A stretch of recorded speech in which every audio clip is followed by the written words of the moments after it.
Here's what India Today has now learned from its sources within the Enforcement Directorate as to what the ED's plan of action is. The ED will be seeking around 10 days of custody of Arvind Kejriwal. The grounds for seeking custody of Kejriwal have been established. So the ED will be saying that based on the statements of the accused Sharath Reddy, Samir Mahendru, Raghav Reddy and one of the staff of K. Kavita, they are seeking remand of Arvind Kejriwal. For more details on this, my colleague Munish Pandey, who tracks the Enforcement Directorate for us, is joining us at the moment. Munish, what will be the ED's plan of action now that they've arrested Arvind Kejriwal?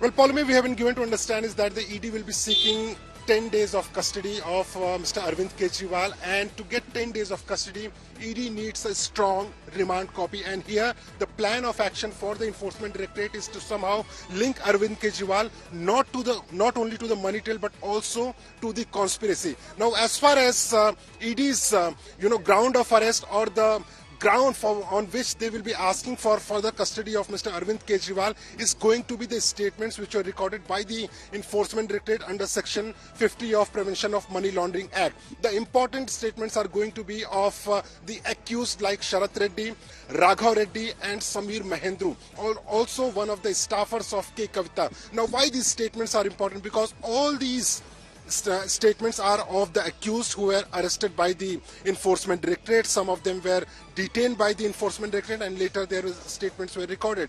All of these accused in their statements have indicated that they were aware that Arvind Kejriwal is not only part of conspiracy, but he was well aware that the 100 crore rupees of advance kickbacks are going to the Aam Aadmi Party. For example, Raghav Reddy. Raghav Reddy is an important player for the Enforcement Directorate because he is not only accused, but he also turned approver for the Central Bureau of Investigation as well as for the Enforcement Directorate. He in his statement has said that he was aware that Arvind Kejriwal is part of the conspiracy and he paid 25 crore rupees of bribe in cash to K. Kavita, which was meant for Aam Aadmi Party. In his statement, he has also said that he was indicated by Vijay Nair that Arvind Kejriwal is on board. Apart from these statements, Samir Mahendru's statement is not only going to act as a documentary evidence for this Enforcement Directorate, but also as a technical evidence, because the Enforcement Directorate is also going to produce the technical evidence that there was a phone conversation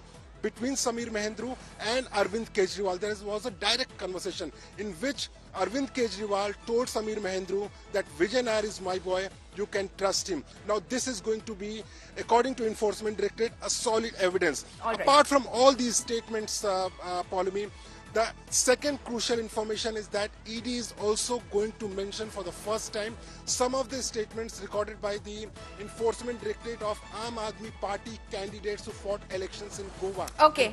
So that is an important aspect. We'll come back to you, Munish, for more on that. We're slipping into a very short break, but our continuing coverage of this big story will continue on the other side, where Arvind Kejriwal has now been arrested by the Enforcement Directorate in the Delhi excise policy case. He has gone to Supreme Court against it. AAP workers have hit the streets and the India Bloc members are now standing in solidarity with Arvind Kejriwal, who will be produced in the Rouse Avenue Court in Delhi later this afternoon.